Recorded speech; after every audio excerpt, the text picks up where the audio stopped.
Mesdames, Messieurs, les membres du jury, Mesdames, Messieurs, tout corps plongé dans un liquide subit une poussée. Je n'ai pas besoin d'aller jusqu'au bout. Vous connaissez comme moi le principe d'Archimède, qui est une loi de la physique et d'application universelle. Honoré de Balzac, de son côté, a-t-il prétendu dégager une loi sociale de la même portée lorsqu'il écrit en 1829 ? En toute chose, on ne reçoit qu'en raison de ce que l'on donne. Un constat qui semble dire « donnez et vous recevez » comme un appel au don de soi et à la générosité. Et je dois dire que depuis mon enfance, une telle logique me paraît souvent être à l'œuvre. Naturellement, mes parents conditionnaient mon goûter à un gentil « merci » de ma part. Puis, l'on m'a fait lire des fables de La Fontaine, qui reflétaient bien cette idée qu'un don trouve immanquablement sa récompense. Rappelez-vous, la colombe qui sauve la fourmi de la noyade. La fourmi, à son tour, sauve la colombe du carreau d'arbalète que lui destine un chasseur, qu'elle pique au talon. De même, pour avoir sauvé le rat, étourdiment tombé entre ses pattes, le lion est ensuite libéré du filet des chasseurs par les dents efficaces du minuscule rongeur. Reconnaissons. On a toujours besoin d'un plus petit que soi, dit la morale commune de ces deux fables, qui incitent à donner à un humble, à un inférieur, et promettent qu'on en sera un jour récompensé.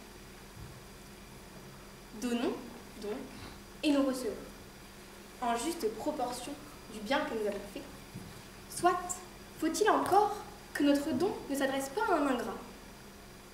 J'ai récemment éprouvé combien il est difficile de rencontrer l'ingratitude. Mais avant de parler de moi, je vais vous rappeler les leçons que donne en la matière la comédie Le Voyage de M. Perrichon, d'Eugène Labiche. Voici M. Perrichon qui tombe de cheval sur la mer de glace à Chamonix et ne doit sa vie qu'au courageux Armand, qu'il a reconnu au bord d'une crevasse. De voir la vie à Armand, c'est insupportable pour cet homme orgueilleux. Alors il éloigne de lui le jeune homme autant que faire se. Comprenant la psychologie navrante, le malin Daniel simule une chute devant Perrichon, ce qui lui permet de gonfler de gloire.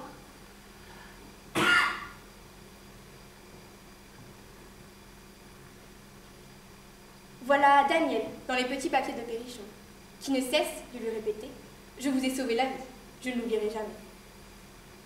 Et tout cela n'est pas que littérature. Je suis sûre que chacun d'entre vous garde au fond du cœur l'amertume de s'être heurté au moins un jour à pareille ingratitude. Mes parents, d'ailleurs, m'ont bien mise en garde. Sois gentil avec les gens, Clarisse. C'est une qualité, mais pas trop quand même, sinon ça deviendrait un défaut. J'aurais dû mieux les écouter. J'ai bien vu que beaucoup de gens attendaient de recevoir pour ensuite donner. Mais pourquoi ne pas leur donner ce qui leur ferait plaisir? Oui, mais à force de donner, sans qu'on m'en soit toujours reconnaissante, j'ai fini par m'épuiser et me remettre en question. C'est ainsi qu'il y a bientôt 4 ans, j'ai compris la vraie nature d'une amie, à qui je donnais sans cesse. Faisait-elle vraiment attention à moi? Se souciait-elle sérieusement de moi? J'ai bien compris qu'elle n'avait jamais d'autre motivation que par son intérêt personnel. Alors j'ai pris mon courage à deux mains pour rompre avec elle. Me voilà en alerte contre les ingrats désormais. Chat échaudé craint l'eau froide. Mais vous et moi, qui ne croyons donc plus que la gratitude est la chose au monde la mieux partagée, allons-nous alors nous renfermer derrière un grand bouclier d'égoïsme? Je vous avoue que cette idée m'a tourmentée. Une nuit, jusqu'au moment où j'ai pris la vie humaine dans son déroulement. J'ai compris que nous, les êtres humains, nous passons de longues années à recevoir.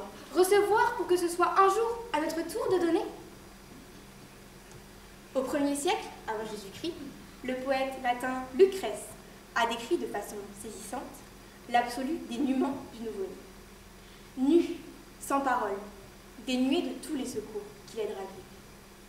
Et il a bien raison, lui qui a tant de mots encore à traverser dans la vie. Simple vision de poète tourmenté? Non, puisque nous dit Jean-Jacques Hublin, actuel professeur de paléontologie au Collège de France, nous dit: le cerveau d'un macaque est à 70% de son développement, contrairement au nôtre qui est à 25%. Le petit gnou court assez vite pour échapper à une hyène, 1 heure après sa naissance. Ajoute-t-il, avant de conclure que l'espèce humaine se caractérise au sein du monde vivant par la très, très longue période dans laquelle le nourrisson, l'enfant ou encore l'adolescent a besoin de bénéficier des soins de ses parents et du groupe social. Oui, comme le chantait Georges Brassens. Maman, papa, en faisant cette chanson, maman, papa, je redeviendrai petit garçon. Et grâce à cet artifice, je comprends soudain le prix de vos sacrifices, mes parents. Quant à ce que nous devons au groupe social, le philosophe grec Platon l'a dramatiquement mis en scène quand son maître Socrate, condamné à mort, refusa de s'évader, sensible au fait que les lois et la cité d'Athènes lui reprochaient de les bafouer.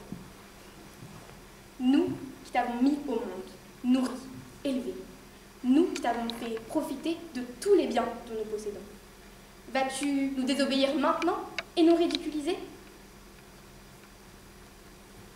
Me voici donc tenté, non pas de contredire absolument Balzac, mais de le compléter, pour éviter tous les démentis que les ingrats apportent à cette maxime. En toute chose, on ne reçoit qu'en raison de ce que l'on donne. Oui, d'accord, mais il y a des exceptions. Alors n'oublions pas de quelques dons d'amour, de protection, de soins, d'éducation, de culture. Nous avons bénéficié pendant de longues années où nous étions bien incapables de toute autonomie. Sans ces dons, ni notre corps, ni notre cerveau n'auraient développé au mieux ces prodigieuses capacités. Serions-nous donc des ingrats? Ou donnons beaucoup parce que nous avons beaucoup reçu?